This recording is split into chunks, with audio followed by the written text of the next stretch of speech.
आप देख रहे हैं अल्फा डिफेंस हिंदी में आपका स्वागत है। आज के इस वीडियो में हम लोग बात करने वाले हैं भारतीय वायुसेना के लिए बनाए जाने वाले घातक यूसीएवी को लेकर। आप सभी को याद होगा कुछ समय पहले हम लोगों ने आपको न्यूज दी थी कि डिफेंस प्रोक्योरमेंट बोर्ड ने 60 यूनिट घातक यूकैव अप्रूव कर दिए हैं और आज रक्षा मंत्री राजनाथ सिंह इस रिक्वायरमेंट को लेकर एक्सेप्टेंस ऑफ नेसेसिटी देने वाले हैं। देखिए प्रोसेस समझिए। डिफेंस प्रोक्योरमेंट बोर्ड को लीड करते हैं तीनों सेनाओं के अध्यक्ष और एक बार डिफेंस प्रोक्योरमेंट बोर्ड से अप्रूवल आ जाता है तो मोर और लेस चीजें कंफर्म हो जाती हैं। वहीं पर अगर डीएसी की बात की जाए तो यहाँ पर कैपिटल अप्रूवल दिया जाता है, जिसके बाद आप कैपिटल एक्सरसाइज एग्जीक्यूट कर सकते हैं और जब प्रोडक्ट आप खुद बना रहे होते हैं तो प्रोटोटाइप डेवलपमेंट भी यहाँ पर एग्जीक्यूट किया जा सकता है।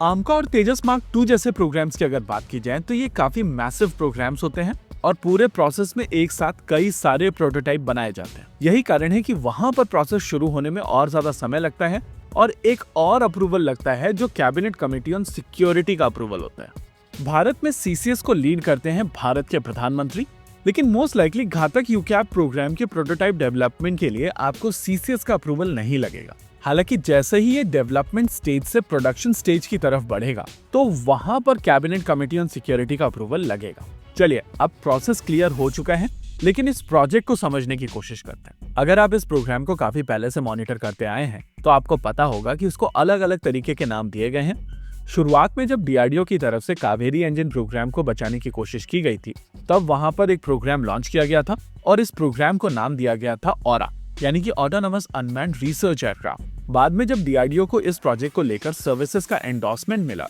तो इसको एक स्ट्राइक प्लेटफॉर्म के तौर पर डेवलप करने की बात की गई और इस स्ट्राइक प्लेटफॉर्म को नाम दिया गया था घातक यूकैव। इस यूकैव के ऊपर 2 इंटरनल वेपन्स बे होंगे और प्रैक्टिकली ये लगभग 1.5 to 2 टन तक का पेलोड कैरी करने में सक्षम होगा। एयरक्राफ्ट की डायमेंशन को ध्यान में रखते हुए कहा जा सकता है कि यह एयरक्राफ्ट 2 बड़े बॉम्ब्स कैरी कर सकेगा, लेकिन अगर छोटे बॉम्ब्स की बात की जाए जैसे कि 100 तो उनका नंबर कंपैरेटिवली ज्यादा होगा। इनिशियली जब इस प्रोग्राम को लेकर इंजन बनाए जा रहे थे तो ड्राई कावेरी इंजन की टेस्टिंग रशिया डिपेंडेंट थी और क्योंकि यह इंजन तैयार नहीं था तो डीआरडीओ को एग्जैक्टली ये पता नहीं था कि इस एयरक्राफ्ट के इंजन की किस तरीके की परफॉर्मेंस आएगी। अब प्रैक्टिकली इस प्रोग्राम को मैनेज करने के लिए डीआरडीओ की तरफ से पूरा का पूरा प्रोटोटाइप नहीं बनाया जा सकता था और इसी वजह से डीआरडीओ ने एक स्केल डाउन प्रोटोटाइप के ऊपर काम करना शुरू किया ताकि सारे कंट्रोल लॉस मास्टर किए जा सके। देखिए किसी भी फ्लाइंग विंग डिजाइन के लिए सबसे बड़ी परेशानी है इसके कंट्रोल लॉस, और अगर ऑटोनोमस यूकैव की बात की जाए तो सिक्योर डेटा लिंक और एयरक्राफ्ट की ऑटोनोमस तरीके से फ्लाई करने की क्षमता।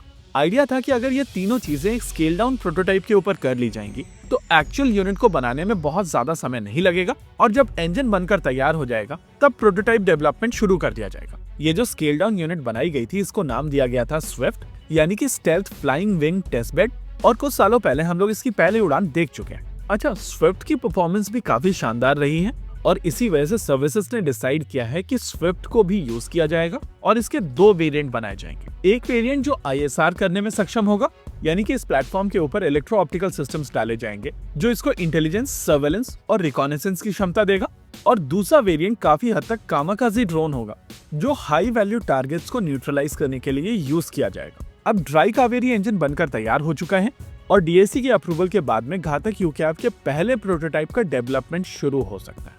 ओवरऑल लॉन्ग रन को ध्यान में रखते हुए कहा जा सकता है कि भारत के लिए ये प्रोग्राम बहुत इंपॉर्टेंट है और आने वाली फ्यूचरिस्टिक टेक्नोलॉजीज को इंटीग्रेट करने के लिए आपके पास में लॉयल विंगमैन ड्रोन्स और यूकैव्स दोनों होने चाहिए।